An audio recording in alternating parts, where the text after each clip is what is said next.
숨을 쉴 수 없어요. 흑인 생명도 소중하다.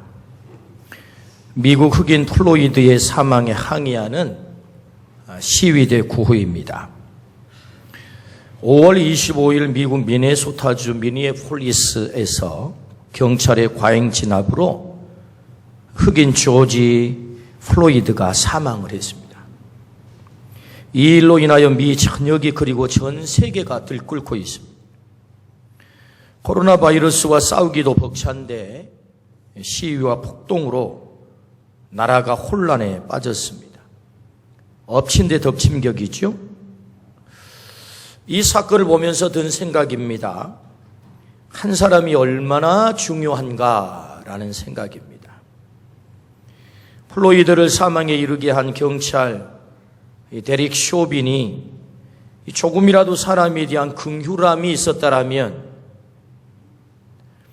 현장 범위라 할지라도 조금이라도 인권을 생각했더라면, 더 큰 아쉬움은 이 트럼프 대통령의 태도입니다. 그렇게 큰 나라를 경영하다 보면 나라의 별일도 다 벌어지지요. 많은 사건이 벌어지지요. 중요한 것은 사건에 대한 태도입니다. 대통령이 분노하는 시민들에게 공권력의 남용에 대해서 사죄했더라면, 생명을 소중히 여기는 마음으로 죽은 플로이드를 위해 진정으로 애도했더라면 이렇게 분노할까? 이렇게 폭동이 일어날까? 이렇게 많은 에너지를 낭비하게 될까라는 그런 생각이죠. 아쉬움이 참 큽니다. 세상이 너나 할 것 없이 분노로 가득 찬 듯합니다. 그래서 건수만 생기면 공격하고 누구라도 폭발합니다. 자비와 긍휼이 없지요. 이 시대 정말로 꼭 필요한 사람이 있습니다. 이렇게 자비와 긍휼을 잃어버린 이 시대에 꼭 필요로 하는 사람, 그 사람이 어떤 사람일까요? 자비와 긍휼로 무장한 사람입니다. 생명 파괴자가 아닌 생명을 살리는 사람, 그 사람이 꼭 필요합니다. 오늘 본문은 바로 그 사람을 우리에게 보여줍니다. 성령의 사람 베드로와 요한이죠. 베드로와 요한은 평생을 걷지 못한 채 중증 장애를 가지고 거린으로 살아가야 하는, 모두가 무시하고 웃음이 지나치는 가련한 한 생명을 살려냈습니다. 어찌 이 한 생명뿐이겠습니까? 베드로와 요한은 복음으로 세상을 변화시켰고, 그들을 통해서 오늘 우리가 예수님을 알게 된 것이고 믿게 된 것이고 하나님의 자녀가 되게 되었죠. 그래서 우리가 영원한 생명을 얻은 것 아니겠습니까? 그들에게 이름을 붙여본다면 그들은 성령의 사람이었다, 그렇게 이름 붙여볼 수 있습니다. 주님은 오늘 우리들에게 베드로와 요한을 성령의 사람으로 등장시킨 목적이 있습니다. 베드로와 요한이 그랬대가 아닙니다. 그것은 하나님의 가능성을 우리에게 말씀하고 싶은 거죠. 하나님의 가능성. 그들은 출발이 금수저가 아닙니다. 처음부터 그럴 만한 자격을 갖춘 사람들도 아니죠.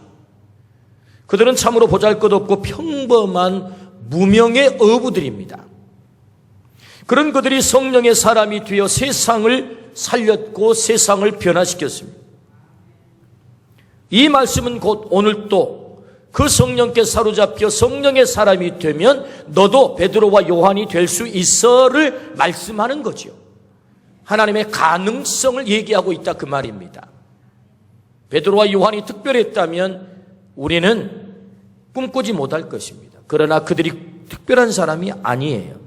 아주 평범했던 무명의 사람이 복음으로 세상을 변화시키는 사람 됐다. 어떻게 해요? 성령의 사람이 되었기에 그 일이 가능했다.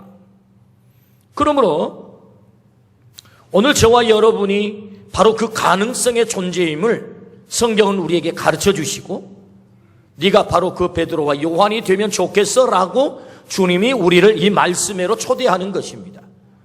그러므로 오늘 말씀을 통해서 우리 모두가 성령의 사람이 되기로 순종하기를 주의 이름으로 축원합니다. 결단하기로 축원합니다. 그때 우리를 통하여서도 바로 생명 살리는 그 놀라운 일들이 일어나게 된다라는 말씀이죠. 그렇다면 어떻게 성령의 사람이 될 수 있을까요? 성경은 베드로와 요한이 성령의 사람이 된 결정적인 사건을 오순절 마가의 다락방 사건이라 그렇게 기록을 합니다. 맞습니다.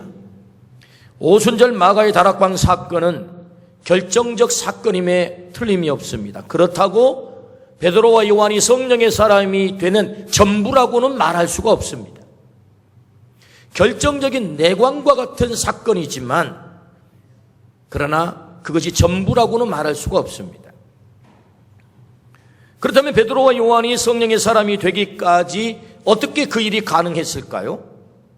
뻥튀기 하듯 어느 한순간 신비한 경험을 통해서 그들이 성령의 사람이 된 게 아니다. 뻥튀기가 없습니다. 신앙에는. 기억하십시오. 신앙에는 뻥튀기가 없다. 그 과정을 들여다보면 이렇습니다.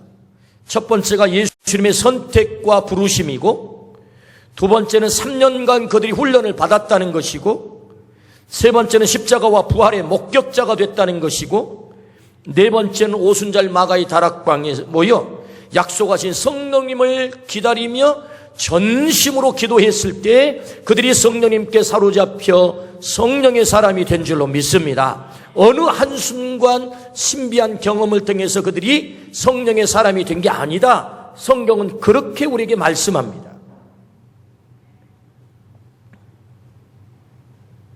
이 모든 과정을 통해서 선택과 부르심, 훈련, 그리고 십자가와 부활의 목격, 그리고 전심으로 기도했을 때 그 과정을 통해서 그들이 성령의 사람이 됐다. 할렐루야. 이게 성경입니다. 그러므로 이 모든 과정이 하나님의 은혜였음을 우리는 알게 되지요. 그래서 우리가 어떻게 성령의 사람이 될 수 있는가? 그 첫 번째는 하나님의 은혜입니다 라고 고백할 수밖에 없는 것입니다. 선택과 부르심이 은혜였고, 3년씩 따라다니며 훈련받는 것이 은혜였고, 십자가와 부활을 목격한 것이 은혜였고, 성령님을 기다리게 된 것도 은혜였고, 전심으로 기도한 것도 하나님의 은혜인 줄로 믿습니다. 그러니까 성령님께 사로잡힌 것 전적으로 하나님의 은혜임을 우리가 알게 되죠. 하나님의 은혜 아니면 어떻게 그 일이 가능하겠어요? 이 비밀을 알았던 바울 사도는 고백합니다. 고린도전서 15장 10절 말씀에 내가 나 된 것은 하나님의 은혜로 된 것이니 오직 나와 함께 하신 하나님의 은혜로라 라고 고백을 합니다. 바울 사도가 얼마든지 하나님 앞에 자기를 드러내고 내가 이렇게 해서 내가 이렇게 됐어요 라고 말할 수 있겠죠. 그러나 그는 깨닫고 보니 그게 아니었다는 거죠. 나의 나 된 것은 하나님의 은혜로라. 할렐루야. 이 고백이 우리의 고백이 되기를 주의 이름으로 축원합니다. 자신이 잘나서가 아니었습니다. 공부를 많이 해서도 아니었습니다. 굉장한 의로운 일을 많이 해서도 아니었습니다. 성령의 사람이 된 것은 한마디로 하나님의 은혜인 줄로 믿습니다. 이 은혜의 의식에 사로잡혀야 한다. 어떻게 성령의 사람이 될 수 있나요? 하나님의 은혜다. 두 번째는요, 하나님의 은혜만 가지고 되나요? 문제는 은혜가 부어진다고 해서 다 그렇게 되는 것이 아니라는 데 있죠. 하나님의 은혜가 부어질 때 그 은혜를 담는 그릇이 필요합니다. 무엇으로 하나님의 은혜를 담을 수 있습니까? 그것은 순종이라는 그릇입니다. 순종할 때만 하나님의 은혜를 담을 수 있어요. 여러분, 지금도 하나님의 은혜는 쏟아지고 있습니다. 근데 여러분, 그 은혜가 모든 사람의 것이 되지 않는다는 데 문제가 있죠. 그러므로 여러분, 이 은혜를 내 것으로 만들기 위해서 우리가 순종의 그릇을 준비해야 되는, 담는 그릇을 준비해야 되는데 그 그릇이 뭐냐? 순종이다. 순종. 이제 생각해 보십시오. 예수님이 불렀을 때 순종하지 않았더라면 어떻게 그들이 성령의 사람이 될 수 있었겠습니까? 훈련시킬 때 순종하지 않았더라면 어떻게 성령의 사람이 될 수 있었겠어요? 가룟 유다는 영광스럽게 12명의 제자의 발탁이 되었습니다. 부름을 받았죠. 은혜로. 거기까지는 좋았죠. 그런데 여러분 3년씩 따라다니며 훈련받기를 거부했던 것입니다. 주님의 훈련받기를 거부한 거예요. 그래서 가장 비참한 자기 길로 가버린 것입니다. 은혜가 부어져도 순종하지 않으면 은혜를 담을 수가 없어요. 우리 아멘 하십시다. 그럼 어떻게 성령의 사람이 되느냐? 하나님의 은혜인데 그 은혜는 그냥 내 것이 되는 게 아니다. 반드시 순종이라는 그릇에 그 은혜는 담기게 돼 있다. 예루살렘을 떠나지 말고 약속한 성령님을 기다리라고 할 때 그들이 순종하지 않았다면 어떻게 성령의 사람이 될 수 있었겠습니까? 기도하라고 할 때 순종하지 않았더라면 그들이 어떻게 성령의 사람이 될 수 있었겠어요? 어림도 없는 이야기죠. 결코 그런 일은 있을 수가 없습니다. 하나님의 은혜가 먼저이고 순종으로 내가 응답할 때 내가 성령의 사람이 되는 것을 우리에게 가르쳐 주지요. 그러므로 여러분, 하나님의 은혜는 내 입장에서는 수동입니다. 수동. 나는 가만히 있었는데 하나님의 은혜로를 나에게 부어주신 것. 근데 여러분, 부어주신 그 은혜가 내 것이 되는 이 스파크가 일어나야 되는데 이걸 가리키는 응답이라고 해요. 그 응답의 또 다른 이름이 뭐죠? 순종입니다. 하나님의 은혜에 내가 순종으로 응답해야 그것이 내 것이 되고 그때 내가 성령의 사람이 된다. 할렐루야. 성령님은 오늘 또 우리에게 임하시기를 좋아하세요. 누구에게 임하십니까? 순종하는 자에게 임하십니다. 기꺼이 성령의 사람으로 쓰임받기를 순종하는 사람에게 임하시죠. 여러분, 원리를 생각해 보세요.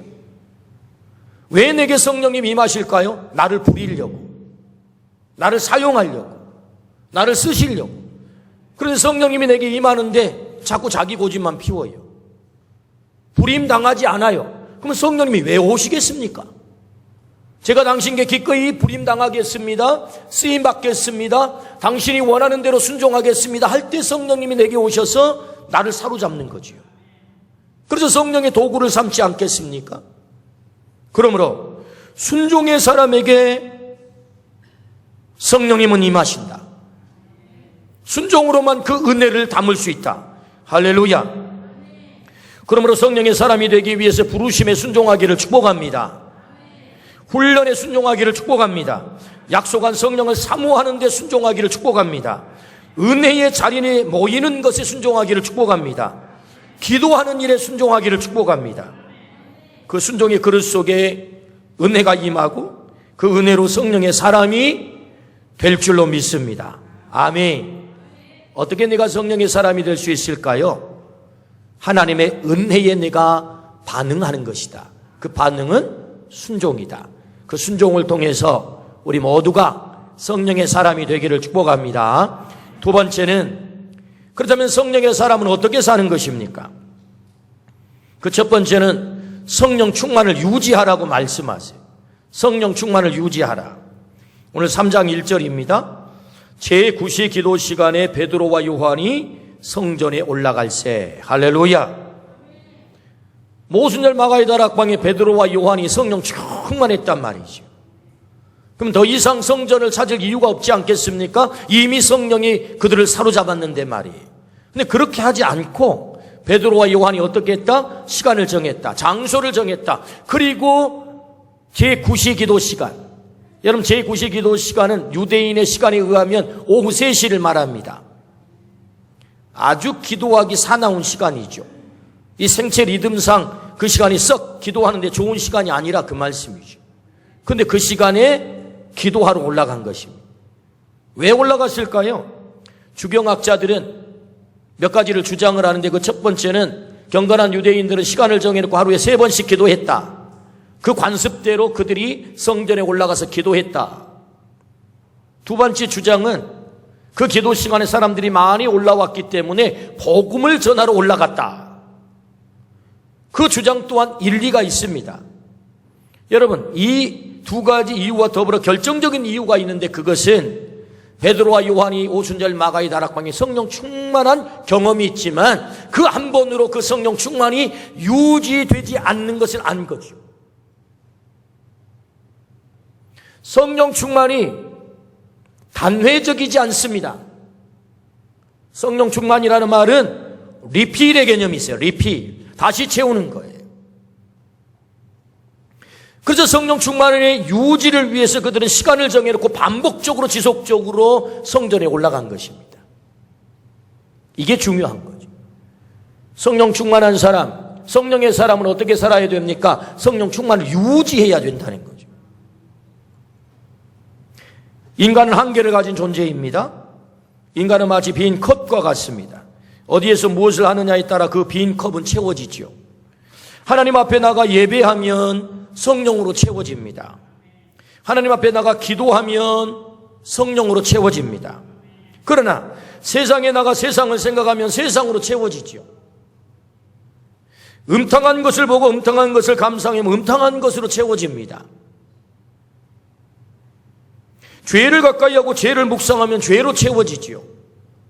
사람이 어떤 죄를 지을 때 그냥 지으는 거 절대 아닙니다. 그 죄에 대해서 묵상을 하다가 죄를 짓게 되는 거죠. 사실은 생각이 행동으로 옮겨지는 건 아니겠습니까? 그러므로 여러분, 우리는 한계를 가진 존재이기 때문에 우리는 빈 컵과 같아서 무언가를 채워야 되는데 어떻게 채울 수 있을까요? 그것은 그 채우기 위해서 그 채움에 걸맞는 우리의 삶이 필요한 거죠. 그래서 베드로와 요한은 계속해서 성령을 리필하기 위해서, 성령은 영이시기 때문에 물질은 아니지만 성경은 성령을 충만이라고 하는 물질적 개념으로 표현을 하고 있어요. 그것으로 충만히 채워지기를 위해서 날마다 성전에 올라가 기도한 줄로 믿습니다. 아멘. 그러므로 우리에게 말씀하십니다. 성령 충만 유지를 위해서 너는 성전에 올라가라. 시간을 정해놓고 올라가라 라고 말씀하는 거죠.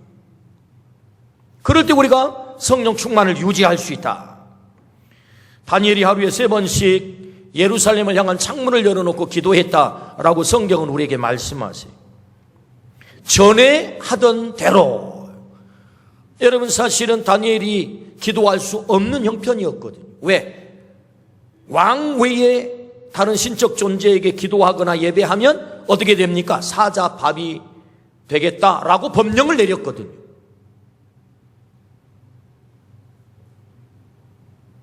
기도할 수 없는 형편이죠. 그럼에도 불구하고 다니엘은 기도하는 것을 포기하지 않습니다. 왕의 명령보다 하나님께 기도하는 것이 더 중요함을 알았기 때문에, 내가 하나님께 기도하다가 사자밥이 되는 것보다 기도하는 것이 더 가치 있기 때문에, 내가 하나님께 기도함으로 하나님이 이 어려운 모든 형편을 해결하실 것을 믿었기 때문에, 할렐루야. 그러므로 다니엘은 하루에 3번씩 왕의 조서가 내린 것을 알고도 기도한 거죠. 물론 그 일로 인하여서 그는 어려움에 봉착합니다. 사자굴 속에 던져지죠. 그러나 결정적인 순간 하나님은 사자의 입을 틀어막은 줄로 믿습니다. 아멘. 그렇죠. 그러므로 여러분, 환경이 어려울수록 시간을 정하고 우리는 기도해야 될 줄로 믿습니다. 시간을 정해놓고 성전에 올라가 기도할 때, 예배할 때, 말씀 앞에 설 때 우리가 성령 충만을 유지할 수 있다. 그걸 우리에게 말씀하시죠. 그러므로 주님은 우리에게 어떻게 성령의 사람으로 살아갈 수 있습니까? 성령 충만을 유지하라. 어떻게 해요? 제9시 시간에 성전에 올라가라고 말씀하세요. 여러분, 시간을 정하고 장소를 정해서 성령 충만 유지하기 위해 기도하기를 주의 이름으로 축원합니다. 아멘. 두 번째는 성령의 사람은 어떻게 삽니까? 예수님의 이름의 능력을 믿고 예수님의 이름을 사용하는 사람입니다. 예수님의 이름의 능력을 믿고 예수 이름을 사용하는 사람. 오늘 6절 말씀을 같이 한번 보실까요? 베드로가 이르되 은과 금은 내게 없거니와 내게 있는 이것을 내게 주노니 나사렛 예수 그리스도의 이름으로 일어나 걸으라 하고. 할렐루야. 베드로가 예수님의 이름의 능력을 믿었습니다. 은과 금은 내게 없거니와 내게 있는 것으로 내게 준다. 나사렛 예수 그리스도의 이름으로 일어나 걸으라. 할렐루야. 여러분이 이 선언이 우리의 선언이 되기를 축복합니다. 오늘 또 예수님의 이름을 이렇게 사용하기를 축복합니다. 주님이 그걸 우리에게 말씀하시죠. 걷지 못하던 사람이, 선천적으로 장애를 가졌던 사람이 벌떡 일어 걷고 뛰어 어디로 갔다고요? 성전으로 들어갔다고요. 하나님을 찬미했다고요. 인생의 궁극적인 목적을 이뤘다는 것 아니겠습니까? 성전 밖에 머물러 있던 인간이 예수 이름으로 회복이 되어서 성전 안에 들어갔다는 것이고 하나님을 찬미했다는 것 아니겠습니까? 진정한 회복을 말씀하죠. 할렐루야. 어떻게 해요? 예수 이름의 능력을 믿었고 그 예수 이름을 사용했던 거죠. 그러므로 여러분, 성령의 사람은 어떻게 사는 사람입니까? 예수 이름의 능력을 믿으시기를 축복합니다. 그 이름을 사용하기를 축복합니다. 여러분, 오늘 여기 나면서부터 걷지 못한 자, 그가 의미하는 바가 무엇일까요? 왜 주님은 이 사람을 등장시키는 것입니까? 인간에게는 불치의 문제가 있음을 우리에게 말씀하죠. 불가능의 문제가 있음을 말씀하죠. 절망의 문제가 있음을 가르쳐주죠. 그러나 성령의 사람에게는 불치의 문제가, 불가능의 문제가, 절망의 문제가 문제되지 않음을 이 사건을 통해서 우리에게 보여주려고 하시는 거죠. 할렐루야. 우리는 한계를 가진 존재이기 때문에 불치의, 불가능의, 절망의 문제 있습니다. 그러나 여러분, 예수 그리스도 이름 앞에 그 불가능의 문제가 문제되지 않는 줄로 믿습니다. 그걸 말씀하는 것 아닙니까? 그러므로 성령의 사람은 그 예수님의 이름의 능력을 믿는 거죠. 그리고 그 이름을 사용하는 거죠. 성령의 사람 바울은 예수 이름을 사용했습니다.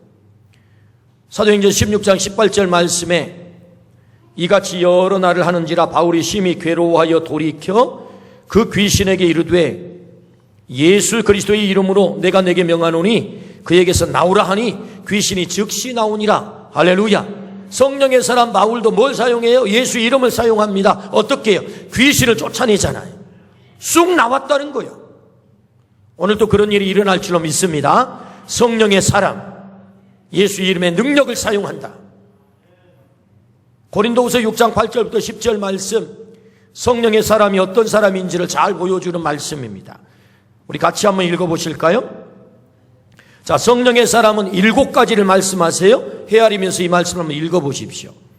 영광과 욕됨으로 그러했으며 악한 이름과 아름다운 이름으로 그러했느니라. 우리는 속이는 자 같으나 참되고 무명한 자 같으나 유명한 자요, 죽은 자 같으나 보라 우리가 살아있고 징계를 받는 자 같으나 죽임을 당하지 아니하고 근심하는 자 같으나 항상 기뻐하고 가난한 자 같으나 많은 사람들을 부유하게 하고 아무것도 없는 자 같으나 모든 것을 가진 자로다. 할렐루야. 이 사람이 누구라고요? 성령의 사람이라고. 가난한 자 같지만 우리가 부유한 자여서 그를 부유하게 만들 수 있다는 거죠. 할렐루야. 아멘. 성령의 사람이라는 거예요. 로마서 10장 13절은 이렇게 말씀합니다. 함께 읽습니다. 누구든지 주의 이름을 부르는 자는 구원을 받으리라. 할렐루야. 이 셀베이션, 구원. 여러분, 이 구원의 개념을 나 죽어서 영혼만 천국 간다 라고 생각하지 마십시오. 물론 궁극적으로 구원은 그것입니다. 그러나 주님이 말하려고 하는 구원은 우리의 전인적 구원입니다. 전인적 구원, 우리의 삶의 구원, 우리 건강의 구원, 우리 인생의 모든 문제로부터의 구원 뿐만 아니라 우리의 영혼의 구원까지. 할렐루야. 어떻게? 주의 이름을 부를 때 예수 이름의 능력이 있다는 거지요. 여러분, 예수 이름의 능력을 믿으시기를 축복합니다. 그러므로 여러분, 예수님의 이름은 우리 인생의 마스터 키다. 문제를 해결하는 마스터 키. 그 한 개의 열쇠만 있으면 우리의 인생의 모든 문제가 풀린다. 은과 금은 내게 없거니와 내게 있는 것으로 내게 주노니. 그리스도 예수의 이름으로 일어나 걸으라. 할렐루야. 문제가 해결됐다는 거죠. 키 3.3m, 몸무게 8톤, 하루 식량 180kg. 뭘 것 같습니까? 지상에서 가장 덩치가 크고 힘이 센 코끼리 제원입니다. 코끼리 제원. 코끼리가 크면 이만큼 큰다는 거예요. 3.3m까지 키가 8톤이 얼마나 되는 거예요? 8,000kg. 여러분, 이렇게 힘이 센 코끼리가 연약한 인간에게 꼼짝을 못합니다. 어떻게 그런 일이 가능하죠? 여러분, 코끼리가 인간만큼 산다고 그래요. 인간이 100살 살면 코끼리도 100살 산대요. 근데 여러분, 2살이 되었을 때 코끼리를 엄마로부터 뗍니다. 훈련시키려고. 근데 코끼리에게 2살은요, 우리 애기에게 2살과 똑같아요. 여러분, 2살짜리 엄마 꼭 떨어지면 안 되잖아요. 엄마 할 때 떼는 거예요. 힘이 없을 때. 그래가지고 큰 통나무로 이 틀을 짜가지고 그 속에 움쩍달짝도 못하게 가둡니다. 코끼리를. 그래가지고 발에는 쇠고랑을 채워요. 그리고는 목에 올라타가지고 파잔이라고 하는 훈련 의식을 하는데, 파잔이 뭐냐 하면 쇠꼬챙이, 이런 갈고리가 있어요. 갈고리. 그 갈고리로 계속 사정없이 찍는 것입니다. 그래서 말을 듣게 만드는 거예요. 나는 쇠고랑을 절대 이길 수 없어. 나는 쇠꼬챙이를 절대로 이길 수 없어. 나는 인간을 절대로 이길 수 없어 라고 어렸을 때부터 코끼리를 그렇게 훈련을 시키는 것입니다. 그래서 이 코끼리가 점점 자라가지고 여러분 8톤까지 성장을 하지만 그 8톤이 되는 어마어마한 힘을 가지고도 연약한 인간의 그 쇠꼬챙이 앞에 여전히 그냥 아무런 힘도 없이 무기력하게 굴복하는 것입니다. 나는 인간이 이길 수 없어 무력감에 길들여진 거죠. 그래서 코끼리는 그의 그 무한한 잠재력을 사용하지 못합니다. 평생을 쇠사슬에 묶인 채 살아가죠. 뭘 얘기합니까? 사단은 우리에게 속삭입니다. 야, 너 그거 할 수 없어. 너 그거 불가능해. 네 팔자가 그렇지. 네 운명이야. 너 열등감으로 사로잡혀 사는 거 당연해. 너 그 실패가 계속 꼬리표처럼 따라다닐 거야. 벌 받고 살아가는 것이 당연하지. 사단이 자꾸 속삭입니다. 그래서 우리는 무력감에 아무것도 못하고 포기하죠. 맞아. 그 운명의 쇠사슬에 묶여 있어서 아무것도 하지 못하는, 하나님의 형상으로 나를 창조하셔서 내 속에 무한한 능력을 주셨는데도 불구하고 나는 그건 못해. 열등감과 트라우마에 사로잡혀서 한 발짝도 걷지 못하는 무력감에 빠지는 거지요. 그러나 여러분, 성령의 사람은 예수님의 이름의 능력을 믿는 것입니다. 그 예수님의 이름을 사용하는 것입니다. 그래서 성령의 사람은 어떻게 하지요? 나를 불안하게 하는 것아 너는 떠나갈지어다. 예수님의 이름의 능력으로 명하노니 너는 떠나갈지어다. 열등감으로 사로잡고 있는 악한 영아 너는 떠나갈지어다. 명령하는 것입니다. 나를 이 상처 속에, 이 숙명론 속에, 이 실패감 속에 나는 아무것도 할 수 없다고 하는 이 무력감 속에 가둔 악한 영아 예수 이름으로 명하노니 너는 떠나갈지어다. 할렐루야. 명령하기를 축복합니다. 성령의 사람은 그 이름의 능력을 믿고 그 이름을 사용하는 사람이죠. 오늘 또 능력이 나타날 줄로 믿습니다. 아멘. 사용하라고 말씀하세요. 자녀들을 위해서 명령하십시오. 선언하십시오. 예수 이름으로 명하노니 내 자녀들을 사로잡고 있는 우울의 영아 떠나갈지어다. 명령하시기를 축복합니다. 할 수 없다고 하는 무력감의 영아 너는 떠나갈지어다. 명령하기를 축복합니다. 가정을 향해서 명령하십시오. 우리의 가정을 얽어매고 있는 문제를 향해서 명령하십시오. 앞길이 열리지 않는 우리의 자녀들의 앞길을 열어달라고 명령하십시오. 할렐루야. 예수 이름을 사용하라 라고 말씀합니다. 이것이 성령의 사람의 능력이죠. 성령의 사람은 어떻게 사는 사람입니까? 예수 이름의 능력을 믿고 그 예수의 이름을 사용하는 사람이다. 할렐루야. 아멘. 세 번째, 성령의 사람은 어떻게 사는 사람입니까? 사람을 사랑하는 사람입니다. 사람을 사랑하는 사람입니다.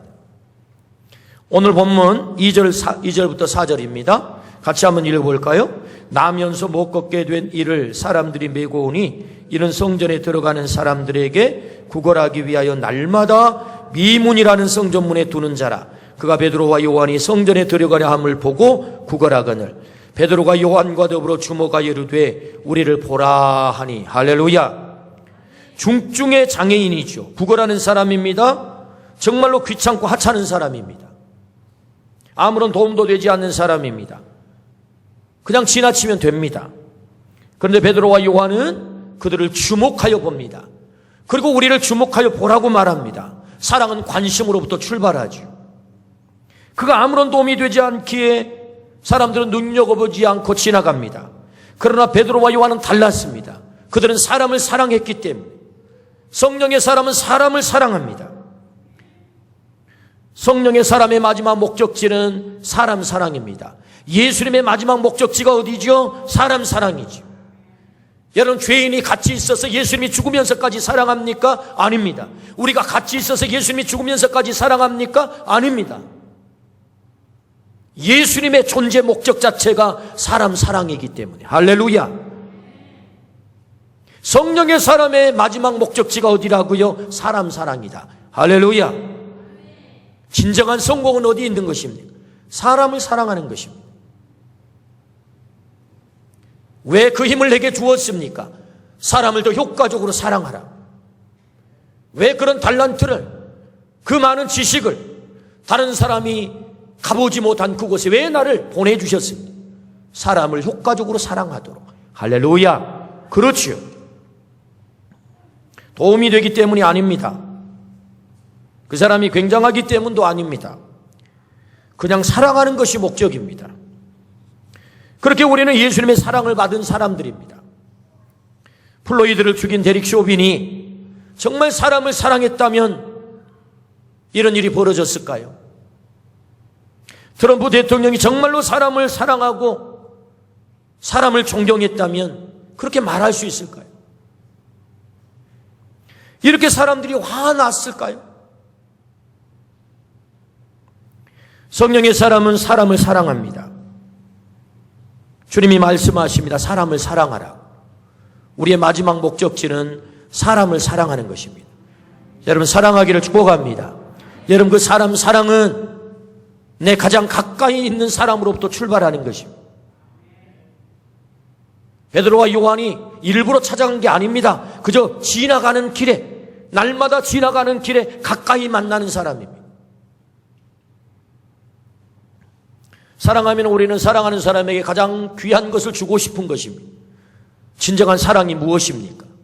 그것은 가장 소중한 것을 주는 것이죠. 가장 소중한 예수 그리스도를 그 사람에게 주기를 주의 이름으로 축복합니다. 안진뱅이에게 베드로와 요한이 무엇을 줍니까? 예수님을 줍니다. 이것이 사랑이죠. 우리는 예수님을 두 가지로 줄 수 있습니다.